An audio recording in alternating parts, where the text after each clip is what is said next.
Ending Community Homelessness Coalition manages the community-wide database on homelessness in Austin, Texas. As of March 2019, ECHO reports in a single day 2,255 people in the city experience homelessness. 36% are currently experiencing a mental health issue that would make it difficult to live independently. 70% report their homelessness experience is connected to previous trauma and abuse, and 70% report having no planned activities that bring them happiness and fulfillment. The City of Austin's action plan to end homelessness is to quickly reconnect homeless people without housing and support by streamlining the process by which an individual receives supportive services. The biggest impediment Austin faces is the lack of access to funds for permanent supportive housing. There is no single funding source or set of policies. The City of Austin's goal is to launch a public or private partnership to build a sustainable system that ends people's homelessness. But because of the breadth of the homeless issue and lack of evidence in the literature addressing mental health in the homeless population, obtaining funds from private partnerships or private-public partnerships for the homeless population is lacking. For today's guest speaker, we have brought out UT student Jennifer, who has analyzed and researched the link between mental health and homelessness. We have brought her out today to talk to us for a few minutes before she presents her final research later tonight. Maybe if we are lucky, we can find out some proposed solutions to this hot topic.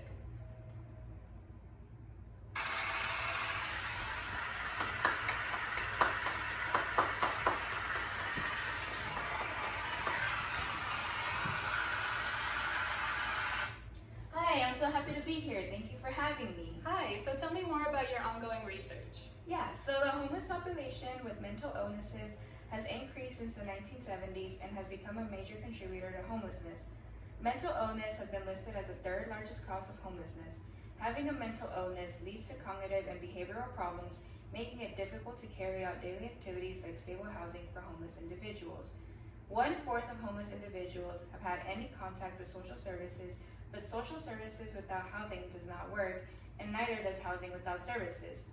Most homeless individuals are experiencing health impediments, and there's a lack of access to services for mental health, substance abuse, and/or healthcare that must be better coordinated with supportive housing. The City of Austin currently relies on two types of evidence-based housing programs: rapid rehousing and permanent supportive housing.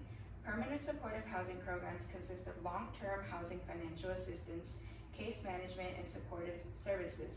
Treatment and service plans target addictions, mental or physical health concerns.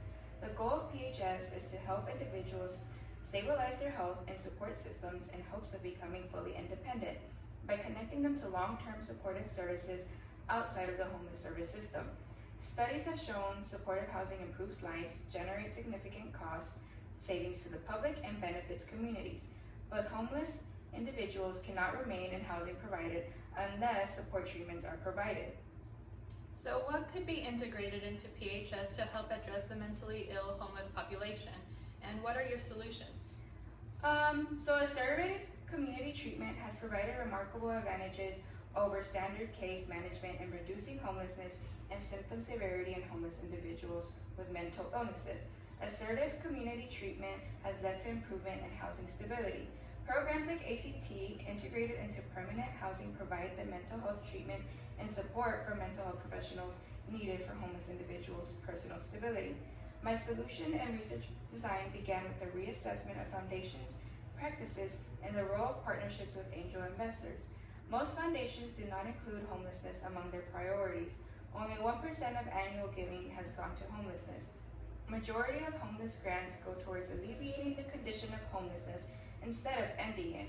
When a foundation makes a grant, little risk is faced. They are not worried about losing money. In fact, foundations are mandated by the IRS to pay out 5% of their assets annually, with burdening financial sanctions if not met. The funds distributed by foundations are not at risk, thus meaning foundations do not have to implement organizational control or management.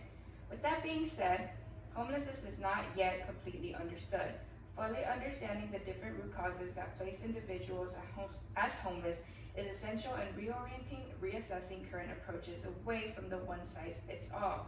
It is important to note the lack of funded research also as a very important contributor, because addressing the systemic issues of homelessness requires emphasis on policies, advocacy, public education campaigns, reassess nonprofit involvement and affordable housing initiatives as the most effective efforts to promote change in the system and better understand the root causes of homelessness.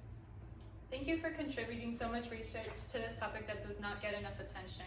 We are looking forward to learning more about your research findings later tonight at your presentation.